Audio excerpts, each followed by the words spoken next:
Hello and welcome to learn with Hema's class. My dear students, आज आप देखने वाले हैं ग्रामर टॉपिक के ऊपर एक वीडियो और मेरा आज का टॉपिक है द सेंटेंस। द सेंटेंस एक बहुत ही कॉमन टॉपिक है और सबसे बेसिक टॉपिक है। अगर हमें ग्रामर के नॉलेज चाहिए, इंग्लिश के नॉलेज चाहिए, तो हमें ये पता होना ज़रूरी है कि सेंटेंस का मतलब क्या है। तो आज के इस वीडियो में हम करने वाले हैं द सेंटेंस और सब्जेक्ट और प्रेडिकेट। तो लर्न विथ हेमा में आप सभी का स्वागत है। अगर आप मेरे चैनल के लिए नए हैं तो ज़रूर से सब्सक्राइब कीजिए और यदि ऑलरेडी एक सब्सक्राइबर है तो प्लीज़ अपने फ्रेंड्स के साथ ज़रूर से शेयर कीजिए। तो चलिए शुरू करते हैं लर्न विथ हेमा का आज का टॉपिक द सेंटेंस। आज जो हम टॉपिक्स कवर करने वाले हैं that is the sentence, subject and predicate, subject word, jumbled sentences and exercises. यानी आज के इस वीडियो में मैं एक्सप्लेन करूंगी आपको द सेंटेंस टॉपिक के बारे में, सब्जेक्ट एंड प्रेडिकेट बताऊंगी, सब्जेक्ट वर्ड क्या होता है वो बताऊंगी और साथ ही साथ कुछ एक्सरसाइजेस इन्हीं टॉपिक से रिलेटेड मैं आपको दूंगी जो आप सॉल्व करोगे और जिनके आंसर्स आप देख सकते हो डिस्क्रिप्शन बॉक्स में। मैं कुछ सेंटेंसेस आपको सॉल्व करके बताऊंगी ताकि आपको आइडिया आ जाए और बाकी के सेंटेंसेस आप खुद सॉल्व करेंगे ताकि आपको प्रैक्टिस मिले और साथ ही साथ डिस्क्रिप्शन बॉक्स में उसके आंसर्स भी मैंने आपको दे रखे हैं ताकि आपको अगर क्रॉस चेक करना है अपने आंसर्स के साथ तो आप कर सकते हैं। और जम्बल्ड सेंटेंसेस हैं, इस टाइप के सेंटेंसेस एग्जामिनेशंस में स्पेशली जो इंग्लिश 2 का पेपर होता है उसमें पूछे जाते हैं। Now look at this group of words. In group of words की तरफ आप देखिए। A cup of tea for me. The shirt was. A girl entered the shop. In the music class. The shirt was pink. Please bring a cup of tea for me. High above the sky. ये जो कुछ group of words है यहाँ पे, इनमें से कुछ sentences में तो हमें इनका कंप्लीट मीनिंग समझ में आ रहा है, लेकिन कुछ सेंटेंसेस में कंप्लीट मीनिंग समझ में नहीं आ रहा है। जैसे कि हम देख सकते हैं a cup of T for me, ये एक इनकम्प्लीट हमें लग रहा है, it is not a complete thing, तो इसे हम सेंटेंस नहीं कहेंगे। द शर्ट वॉज, ये भी एक इनकम्प्लीट पार्ट है, इसे भी हम कंप्लीट सेंटेंस नहीं कहेंगे। A girl entered the shop, ये हमें पूरा कंप्लीटली पता चल रहा है कि एक लड़की शॉप में एंटर हुई है, सो ये this is a complete sentence. Then in the music class, again in the music class what, क्या कुछ भी हमें पता नहीं चल रहा है, तो this is also incomplete. The shirt was pink, यहाँ पर हमें पूरा पता चल रहा है कि शर्ट पिंक कलर का था, तो yes this is a complete sentence. Please bring a cup of T for me, ये भी एक कंप्लीट सेंटेंस होगा, please bring a cup of T for me. High about the sky, now again ये भी incomplete sentence है। तो इन पूरे जितने भी जो ग्रुप ऑफ वर्ड्स दिए हुए हैं इनमें सिर्फ 3 कंप्लीट सेंटेंसेस है। A girl entered the shop, the shirt was pink and please bring a cup of T for me. Rest all जो है वो सिर्फ ग्रुप ऑफ वर्ड्स हैं और कुछ नहीं, they are not sentences. So what is a sentence, तो एक सेंटेंस का मतलब क्या होता है, what is a sentence? A group of words that makes complete sense is called a sentence. कोई भी ग्रुप ऑफ वर्ड्स हो जो कंप्लीट सेंस बनाता हो, मीनिंगफुल हो, उन्हें ही हम सेंटेंस कहेंगे। For example, the boy and his dog rain towards the park. अब हमारे पास यहाँ पे the boy and his dog, ये तो मेन पार्ट हो गए, सब्जेक्ट हो गए, और वर्ब भी हमें बता रहे हैं रैन, कहाँ भागे वो भी हमें पता है, टूवर्ड्स द पार्क। तो ये कंप्लीट हमें इस सेंटेंस से मीनिंग पता चल रहा है कि एक डॉग और एक बॉय पार्क की तरफ भाग रहे हैं। Second sentence, Sukanto and his friends are playing on the playground. Sukanto and his friends are playing on the playground, ये दोनों ये प्लेग्राउंड पे खेल रहे हैं, ये भी हमें पूरी तरह से पता है, इसका भी मीनिंगफुल ये वर्ड्स हैं, तो this is also a sentence. Clothes, shoes and belts are available here, ये भी एक मीनिंगफुल सेंटेंस है, यहाँ पर सब्जेक्ट है, वर्ब है, ऑब्जेक्ट है, सब कुछ है, तो दीज आर सेंटेंसेस। सो कोई भी ग्रुप ऑफ वर्ड्स जो एक कंप्लीट सेंस बनाता हो दैट इज अ सेंटेंस। कुछ और एग्जाम्पल्स है यहाँ पे सेंटेंस के प्रॉपर ऑर्डर में नहीं होके उल्टे पुल्टे ऑर्डर है, लेकिन ये भी सेंटेंसेस ही है। जैसे for example, down came the rain, यहाँ पे ये सेंटेंस जो है थोड़ा सा इन्वर्शन, मतलब उल्टा पुल्टा लिखा हुआ है, वर्ड्स आगे पीछे हैं, तो ये पोएटिक लाइन के तरह दिया हुआ है, तो ये भी एक सेंटेंस ही है क्योंकि इससे हमें पता चल रहा है कि बारिश जो है नीचे आई है, the rain came down, so this is also a sentence. Did you see my watch, ये भी एक क्वेश्चन है, तो ये भी एक सेंटेंस ही है, ये इससे भी हमें कंप्लीट पता चल रहा है कि क्या कहना चाह रहे हैं। हमें पूछ रहा है कि तुमने मेरी घड़ी देखी है क्या, तो कंप्लीट सेंस पता चल रहा है। तो this can also be called as a sentence, though it is a question but it can be called as a sentence. Up went the kite went up. अगर हम इसको रीअरेंज करें वर्ड्स को, द काइट वेंट अप, तो ये भी एक complete sentence है। ये पोएटिक लैंग्वेजेस में हम इस तरह से इन्वर्जन में सेंटेंसेस यूज करते हैं। Will you come with me, ये भी एक सेंटेंस है, क्या तुम मेरे साथ चलोगे, तो ये भी एक सेंटेंस है, क्योंकि इससे हमें कंप्लीट मीनिंग पता चल रहा है। मैंने यहाँ पे ये कलर इसलिए किया है, came, see, went, come, these all are verbs.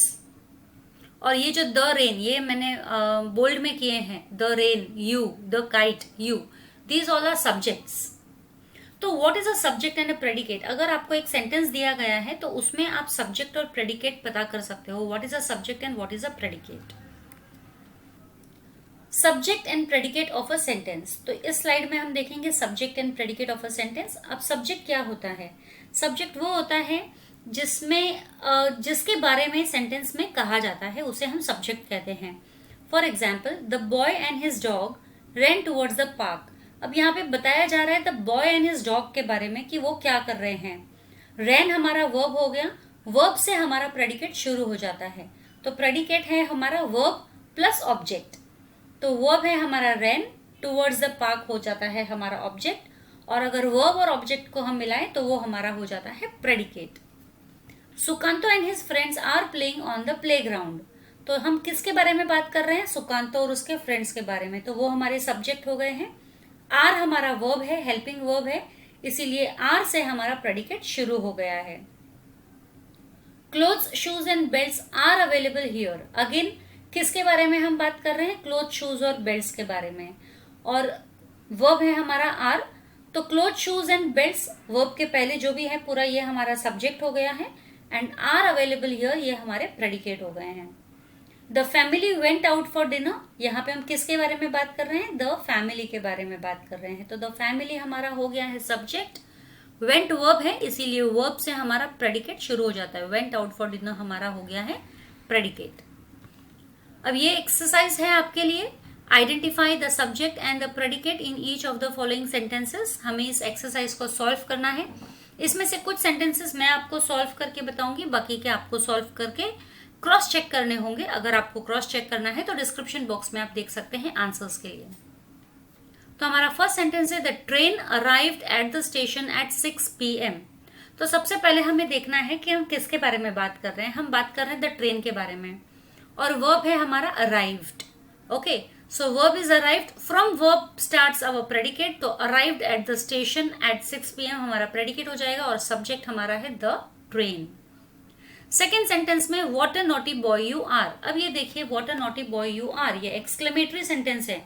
इस टाइप के सेंटेंसेस में हमेशा हमें क्या करना चाहिए? सब्जेक्ट और प्रेडिकेट पता करने के लिए हमें इस सेंटेंस को एक प्रॉपर ऑर्डर में, जो नॉर्मल असर्टिव सेंटेंस होता है उस प्रॉपर ऑर्डर में बनाना चाहिए। जैसे कि what a naughty boy you are, तो इसको अगर हम प्रॉपर सेंटेंस में बनाएं तो it becomes you are a naughty boy. तो you are a naughty boy, तो शुरुआत में हम यू के बारे में बात कर रहे हैं और आर हमारा वर्ब है, तो सिर्फ यू हमारा सब्जेक्ट हो गया and are a naughty boy हमारा प्रेडिकेट हो गया। इसमें व्हाट का कहीं पर कुछ भी लेना देना नहीं है, हमें सिर्फ सब्जेक्ट और प्रेडिकेट करना है। सब्जेक्ट हमारा हो जाता है you, are a naughty boy हो गया है predicate. Third sentence, you must attend the meeting today. अब ये तो सिंपल सेंटेंस है, you must attend the meeting, तो हमारा वर्ब जो है मस्ट अटेंड, तो सिर्फ यू हमारा सब्जेक्ट हो गया है and must attend the meeting today हमारा प्रेडिकेट हो गया है। The students walked around lazily in the school corridor, तो हमारा वर्ब यहाँ पर है वॉक्ड, स्टूडेंट्स के बारे में हम बात कर रहे हैं, वर्ब से हमारा प्रेडिकेट शुरू होता है, तो हमारा सब्जेक्ट होता है द स्टूडेंट्स। तो ये 4 सेंटेंसेस मैंने आपको करके बता दिए हैं, अब बाकी के आप कर सकते हैं। You may come in, Socrates was a Greek philosopher, could you bring the bouquet of flowers please. अब देखो ये क्वेश्चन सेंटेंस है, इसे आप एक प्रॉपर असर्टिव सेंटेंस में पहले कन्वर्ट कीजिए और फिर आपको इजीली इसका सब्जेक्ट और प्रेडिकेट मिल जाएगा। The lion in the jungle caught its prey in a flash, Hurry, the local shopkeeper has a new car. The monsoon is the best time of the year. The street is decorated with lights during Christmas. Yamuna, a perennial river, flows through Delhi. Familiarity breeds contempt. People who are kind-hearted are loved by all. A shining star I see now. Again, this is an inverted statement. इसे हम एक proper assertive statement में convert कर सकते हैं. I have a chain of gold. तो ये सभी sentences का आप subject and predicate easily पता कर सकते हैं. और आंसर्स लिखने के बाद में, आप सेल्फ टेस्ट लेने के बाद में क्रॉस चेक अगर करना चाहो तो डिस्क्रिप्शन बॉक्स में देख सकते हैं. अब है हमारा ये subject word. Normally subject word इतना इंपॉर्टेंट नहीं है. जो हमारे एग्जाम्स में पूछे जाते हैं वैसा कुछ नहीं है. एग्जाम्स में नॉर्मली हमको identify the subject and predicate पूछा जाता है. लेकिन सब्जेक्ट वर्ड इसलिए इंपॉर्टेंट है क्योंकि हमें पता होना चाहिए कि हम किसके बारे में बात कर रहे हैं, हमारा मेन चीज क्या है. हम नॉर्मली डिवाइड कर देते हैं सेंटेंस को कि वर्ब के पहले जो भी है वो सब्जेक्ट है और वर्ब से हमारा प्रेडिकेट शुरू हो जाता है. लेकिन वर्ब के पहले जो कुछ भी है उसमें हमारा मेन वर्ड क्या है, उसी को हम कहते हैं सब्जेक्ट वर्ड. जैसे the subject word is always a noun और a group of words that acts as a noun. तो सब्जेक्ट वर्ड हमेशा या तो नाउन होगा या एक ग्रुप ऑफ वर्ड जो एक नाउन का काम करते हैं. साथ ही साथ the subject is usually qualified by an adjective और a group of words. Subject के साथ में हमेशा आप देखोगे क्वालिफाइंग वर्ड हमेशा होगा. एट्रीब्यूट जिसे हम कहते हैं, जैसे द, ए, एन, या कोई क्वालिटी भी, वो भी मेंशन की रहती हैं. That does the work of an adjective, जो एडजेक्टिव का काम करता है. फॉर एग्जाम्पल, ये एग्जाम्पल आप देखिए, the old women was crossing the road. अब यहाँ पे हमारा सब्जेक्ट है द ओल्ड वुमेन, क्योंकि वॉज हमारा वर्ब हो गया, helping verb. Was crossing the road हमारा प्रेडिकेट हो जाता है. तो अब ये जो ओल्ड वुमेन हमारा सब्जेक्ट है, इसमें से सब्जेक्ट वर्ड हमारा है सिर्फ और सिर्फ वुमेन, जिसे मैंने हाईलाइट किया है, डार्क किया है. और द ओल्ड क्या है, हमारा एट्रीब्यूट है. जैसे कि द ओल्ड, ये एडजेक्टिव हो गया वुमेन के लिए, वुमेन इज अ नाउन, और ये द ओल्ड हमारा एडजेक्टिव हो गया है. तो इस तरीके से सब्जेक्ट वर्ड के साथ में एडजेक्टिव्स यूज किए जाते हैं पूरा सब्जेक्ट बनाने के लिए. तो अगर हम सिर्फ और सिर्फ सब्जेक्ट वर्ड की बात करें तो सब्जेक्ट वर्ड हमारा सिर्फ और सिर्फ वुमेन है. और अगर सब्जेक्ट हम बोलते हैं, find out the subject and predicate, तो सब्जेक्ट में द ओल्ड वुमेन आ जाता है. नेक्स्ट एग्जाम्पल है the tree by the brook was cut down. अब हमें पता है हम किसके बारे में बात कर रहे हैं, हम ट्री के बारे में बात कर रहे हैं. लेकिन ये पूरा जो सब्जेक्ट है, वॉज कट डाउन तो आपका प्रेडिकेट है, और ये जो पूरा सब्जेक्ट है the tree by the brook, तो ये जो ट्री कहाँ पर है वो बताई गई है, इसका पोजिशनिंग बताया गया है, the tree by the brook. तो द यहाँ पे जो है ट्री के साथ में एट्रीब्यूट यूज किया गया है. तो ट्री हमारा मेन वर्ड है, सब्जेक्ट वर्ड. तो यहाँ पे कुछ एक्सरसाइज, एक एक्सरसाइज मैंने आपको दी है, आइडेंटिफाई द सब्जेक्ट वर्ड. बहुत इजी होगा. फर्स्ट 2 सेंटेंसेस में मैं आपको बता देती हूँ, बाकी के सेंटेंसेस आप कर सकते हैं, और आंसर्स के लिए आप क्रॉस चेक कर सकते हैं डिस्क्रिप्शन बॉक्स से. Identify the subject word. First sentence है the manager of the firm slipped and fell down the stairs. अब यहाँ पे जो हमारा मेन सब्जेक्ट है वो है the manager of the firm, क्योंकि स्लिप्ड हमारा वर्ब हो रहा है, तो slipped and fell down the stairs हमारा प्रेडिकेट हो जाता है. तो ये जो सब्जेक्ट है इसमें मेन सब्जेक्ट वर्ड हमारा है मैनेजर, क्योंकि हम मैनेजर की बात कर रहे हैं. The warm and bright spring is the best time for picnic. अब यहाँ पे इज हमारा वर्ब है, तो is the best time for picnics ये हमारा प्रेडिकेट हो गया है, और उसके पहले का the warm and bright spring ये हमारा सब्जेक्ट है. लेकिन इसमें मेन वर्ड क्या है, मेन सब्जेक्ट क्या है, स्प्रिंग. हम स्प्रिंग की बात कर रहे हैं कि स्प्रिंग एक बेस्ट टाइम है पिकनिक्स के लिए, और वार्म एंड ब्राइट जो है इसके लिए एडजेक्टिव्स यूज किए गए हैं क्वालिफाई करने के लिए. तो स्प्रिंग यहाँ पे जो है हमारा सब्जेक्ट वर्ड है. My uncle is a music composer. The cunning minister tricked the king and the queen. Drinking water was not available anywhere in the vicinity. Now this is the next exercise. Rearrange the words and phrases to make complete sentences. यहाँ पे मैं आपको करके बताऊंगी, कुछ और कुछ आपको करने हैं. यह आपके लिए एक एक्सरसाइज के रूप में होगा. फर्स्ट सेंटेंस है हमारा, My sister, in spite of prepared well, having for the examination, did not score good marks. तो ये हमारे जम्बल्ड सेंटेंसेस हो गए. अभी हमें इन्हें प्रॉपरली पुट करना है. तो सबसे पहले हम देखते हैं ना, सब्जेक्ट हमारा होना चाहिए, फिर वर्ब होना चाहिए और फिर प्रेडिकेट होना चाहिए, ऑब्जेक्ट होना चाहिए. तो यहां पर हम देख सकते हैं, in spite of having prepared well for the examination, my sister did not score good marks. The band, which had won many competitions, competed against our school band. So this can be the answer for this jumbled sentence. Next sentence, the passengers, asked in the last minute to leave the bus. So this sentence we can write like this.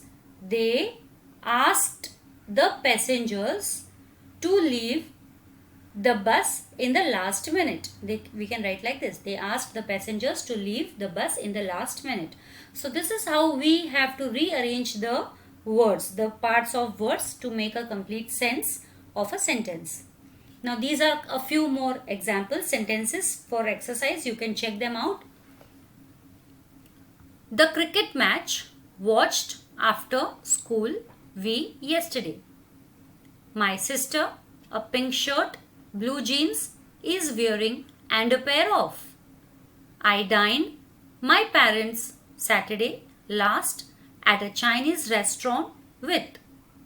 From Madhu and Trisha, every day walk home school. In the box told me the man to drop the check at the counter. Now these are some of the jumbled words. To these jumbled words you can frame sentences on your own and you can cross check with the answers in the description box. आप description box में answers check कर सकते हैं. तो ये आपके लिए एक अच्छी प्रैक्टिस होगी sentences बनाने के लिए. ये वीडियो तो मेरा यहीं पे खत्म हुआ है, sentences जिसमें मैंने सब्जेक्ट और प्रेडिकेट कराया है, सब्जेक्ट वर्ड कराया है and jumbled sentences with other exercise हमने किए हैं. नेक्स्ट मेरा जो वीडियो है वो है काइंड्स ऑफ सेंटेंसेस पर. आज के लिए इतना ही. Thank you so much for listening to my video. फिर मिलेंगे जल्दी दूसरे वीडियो में. तब तक के लिए stay safe, stay secure. Thank you.